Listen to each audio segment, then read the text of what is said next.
جیسے انسان اپنی دنیا کی زندگی میں دیگر چیزوں کی حفاظت کرتا ہے، اپنی مال کی، اپنی جان کی، اور خریداری پر کتنی وہ محنت کرتا ہے۔ آپ خود دیکھیں کہ ایک انسان بازار میں جائے نا کپڑا خریدنے کے لیے، وہ فوراً ایک دکان سے نہیں خریدے گا، کیونکہ وہ ذہن میں یہی رکھے گا یا دیکھو یہ میں کپڑا خرید رہا ہوں، اس میں مجھے دھوکہ نہ لگ جائے، کپڑا کہیں ہلکا ہو، میں زیادہ قیمت دے کر بیٹھوں۔ تو یہاں سے قیمت معلوم کرے گا، کپڑا بھی چیک کرے گا، دوسری دکان پر، تیسری، شاید چوتھی پر بھی جا کر خریداری کرے گا کہ سب نے یہ ریٹ بتایا ہے، اب مجھے ہو سکتا ہے دھوکہ نہیں لگے گا۔ لیکن دین اسلام کا مسئلہ آ جائے تو جیسے اس کو کرتے دیکھ لیا، چلو جی دیو رگڑا، جیسے اس کو دیکھا کہاں ہاتھ باندھے ہوئے ہیں تو اس نے بھی ایسے باندھ لیے، یعنی تحقیق نہیں کی کہ اسلام کا اصل مسئلہ کیا ہے، ہم کس امام کے مقلد ہیں، ہمیں اس مسئلے کے بارے میں کیا کرنا چاہیے۔ کسی عالم کے پاس، کسی مستند کتاب کے اندر وہ مسئلہ تلاش کرنے کی ہم کوشش نہیں کرتے، بس جیسے کسی سے دیکھا تو عمل کر لیا، یعنی ہم دین کی حفاظت نہیں کرتے۔ تو دین کی حفاظت بھی کرنی چاہیے، جب مسئلہ معلوم ہو جائے پھر تا زندگی اس پر عمل کرتے رہیں۔ یہ دین ہمیں بڑی محنتوں سے ملا ہے۔ دیکھیں وہ کیسا دور تھا، صحابہ کرام رضوان اللہ تعالیٰ علیہ اجمعین فرماتے ہیں مکی دور جو تھا وہ ایسا ایک دور تھا کہ مشرکین ہر طرح سے ہم پر ظلم کے پہاڑ ڈھاتے تھے، حتیٰ کہ ایک مرتبہ ابو جہل نے حبیب یمن کے بادشاہ کو خط لکھا کہ دیکھیں مکہ کے اندر ایک آدمی نے نبوت کا دعویٰ کیا ہے، تو عجیب گفتگو کرتے تھے نا جی، وہ نبوت کا دعویٰ کیا اور یہ کہتے ہیں کہ ما وجدنا علیہ آباءنا، کہ جو ہمارے باپ دادا کا دین تھا وہ ان کو مانتے ہی نہیں ہیں، وہ کہتے وہ غلط تھے۔ اب دین اسلام پر چلنا ہے، میں نبی ہوں اور میرے بعد نبی بھی نہیں ہے، میں آخری نبی ہوں، میرا کلمہ پڑھو، اللہ کو وحدہ لا شریک مانو، وہ کامیاب ہو جاؤ گے۔ ابو جہل نے یہ مراسلہ، یہ خط لکھا یمنی کو، حبیب یمنی کو، یہ مسئلہ ہمارے ساتھ مکے میں درپیش ہے، تو آپ آئیں یہ مسئلہ مل بیٹھ کر مذاکرات کے ذریعے یہ حل کرنا ہے۔ جب یہ خط حبیب یمنی کے پاس گیا، اس نے کہا ہمسایہ ملک ہے، قریب رہنے والے ہیں۔ اس نے اپنے لو لشکر کے ساتھ سفر شروع کر دیا۔ سفر کرتے کرتے جب وہ مکہ میں پہنچا، مکہ کے اندر آ کر ابو جہل کو تلاش کیا، ابو جہل اس کو مل گیا کیونکہ اس وقت اس کی سرداری تھی وہاں پر۔ اب ابو جہل نے کہا دیکھیں جی یہ مسائل ہیں، اب آپ مشورہ دیں کیا کرنا چاہیے۔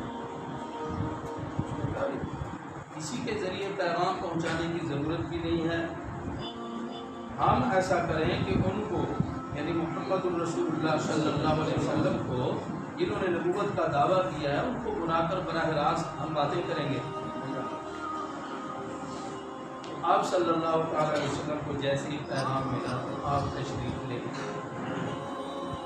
جب آپ تشریف لے گئے، آپ کی حیبت اور جرت اللہ تبارک و تعالیٰ نے اتنی رکھی تھی کہ وہ ایک دم سہم گئے، کسی سے سوال کرنے کی جرات ہی نہیں ہو رہی۔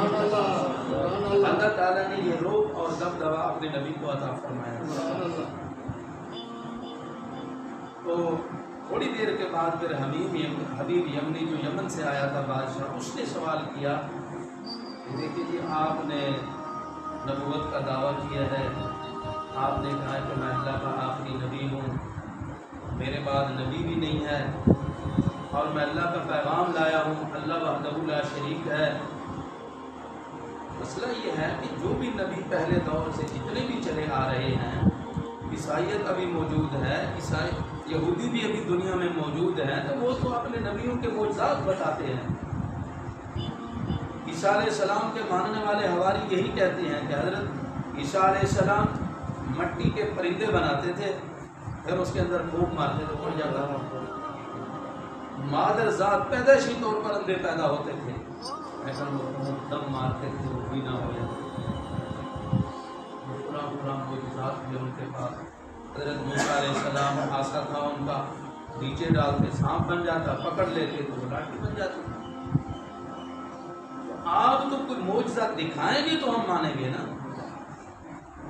آپ صلی اللہ تعالی علیہ وسلم نے فرمایا دیکھو کون سا معجزہ تم دیکھنا چاہتے ہو؟ رات کی تاریکی تھی، چاند اپنے شباب پر تھا، تو حبیب یمنی کی نظر جب چاند پر پڑی تو اس نے کہا اس کو آپ 2 ٹکڑے کر کے دکھا دیں۔ میرے اور آپ کے نبی نے کہا، آمنہ کے لال نے، حضرت صلی اللہ علیہ وسلم نے انگلی پر اشارہ کیا تو چاند کے 2 ٹکڑے ہو گئے۔ صحابہ کرام رضوان اللہ تعالیٰ علیہ اجمعین اس حدیث کے راوی ہیں، انہوں نے اپنی آنکھوں سے یہ نظارہ دیکھا۔ وہ کہتے ہیں اپنے دور میں جب بھی وہ روایت کرتے ہیں کہتے ہیں وہ منظر ہماری آنکھوں کے سامنے ہے۔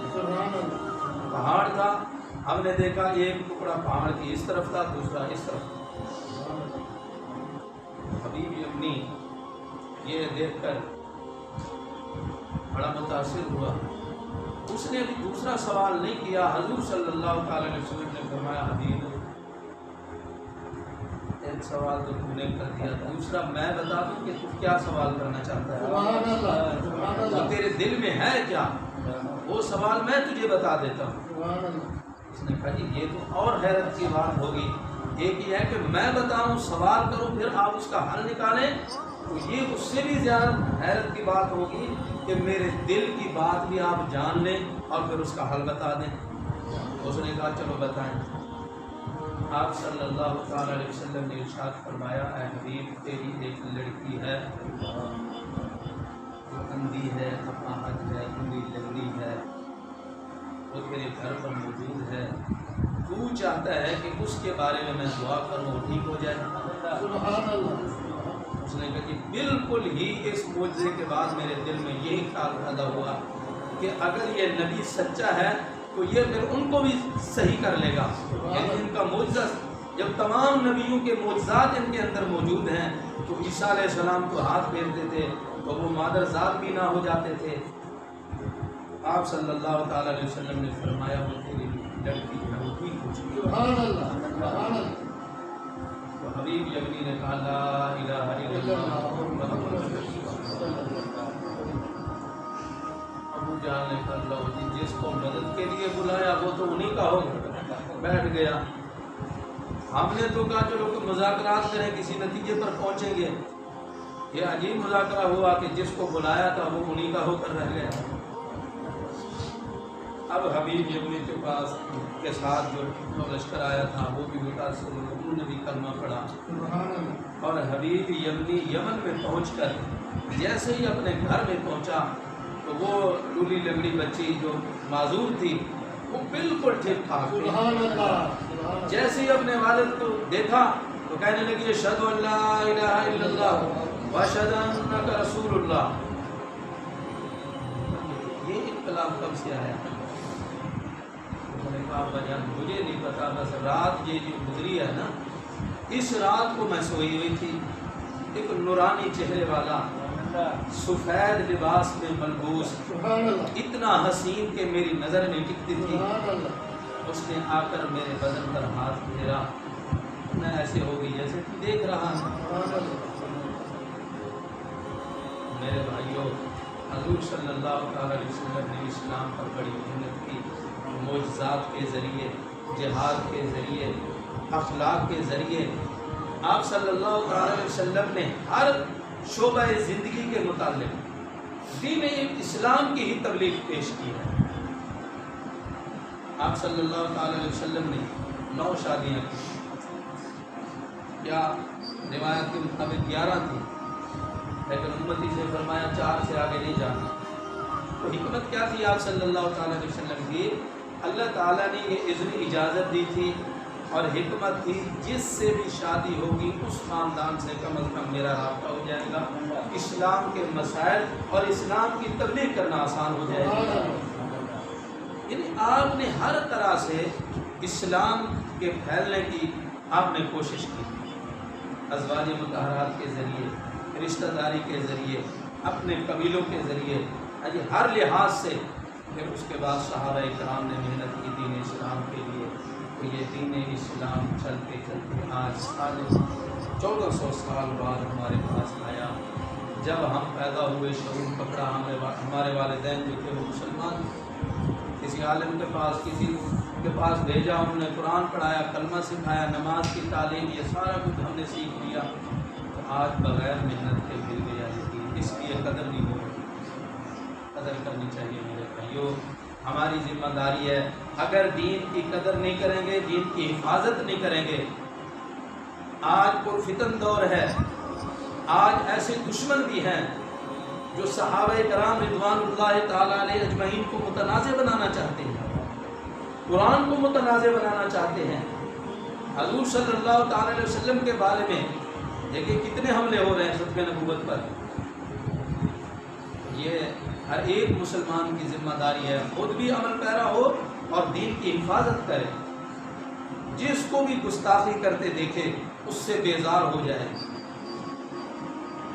یہ تو نہیں ہے کہ ہر ایک کو اجازت نہیں ہے مارنے کی, قوانین کی پاسداری کرنی ہوگی, لیکن جب معاملہ حد سے بڑھ جائے, وہ کسی طرح نہ مانتا ہو, تو آپ کو پتہ ہے کہ غیرت ایمانی پر جوش مارتی ہے, انسان اپنے آپ سے باہر ہو جاتا ہے. تو ختم نبوت پر جتنے ڈاکہ ڈالنے والے آئے تو ہر دور کے اندر مسلمانوں نے حفاظت کی ہے. آپ دیکھیں لوگ کہتے ہیں جی یہ دیکھو نا ایسے لڑنا نہیں چاہیے, تو متنازع چیز ہو اس کو چھوڑ دینا چاہیے. نہیں, متنازع چیز کو چھوڑنا نہیں چاہیے, اس پر تحقیق کرنی چاہیے. اور ختم نبوت پر تو تحقیق بھی نہیں کرنی چاہیے. بغیر تحقیق کے ماننا چاہیے کہ اللہ کے رسول خاتم النبیین ہیں. علماء کرام رضوان اللہ, علماء کرام فرماتے ہیں کہ جس نے ختم نبوت پر کسی سے دلیل مانگی وہ دائرہ ایمان سے خارج ہو جائے. کہ اب بھی سورج کی طرح جب یہ واضح ہو گیا, یہ بات روشن ہو گئی کہ آپ خاتم النبیین ہیں, اس کے باوجود اگر کوئی تذبذب میں شکار ہو کر کہے اس کی دلیل کیا ہے, یعنی وہ دلیل کا محتاج ہو جائے کہ دلیل آئے تو پھر میں مضبوط ہوں گا, دلیل بھی نہیں مانگنی چاہیے. بغیر دلیل کے حضور صلی اللہ علیہ وسلم کو خاتم النبیین سبحان اللہ متنازع کہتے ہیں. جی حضرت عیسیٰ علیہ السلام کو تو عیسائی بھی مانتے ہیں, مسلمان بھی مانتے ہیں, الحمدللہ ہم مانتے ہیں وہ اللہ کے نبی ہیں, لیکن وہ کہتے ہیں دیکھو آپ کے نبی کو آپ صرف مسلمان ہی تم مانتے ہو, تو ہم عیسائی تو نہیں مانتے, لہٰذا یہ چیز متنازع ہے تو اس کو چھوڑ دینا چاہیے. نہیں, چھوڑنا نہیں ہے, ہم نے دین اسلام کی حفاظت کرنی ہے, آپ صلی اللہ علیہ وسلم کی ختم نبوت کی حفاظت کرنی ہے. یہی دین اسلام کا اور صحابہ اکرام کا مضمون تھا. اللہ تبارک و تعالیٰ عمل کی توفیق عطا فرمائے. آمین.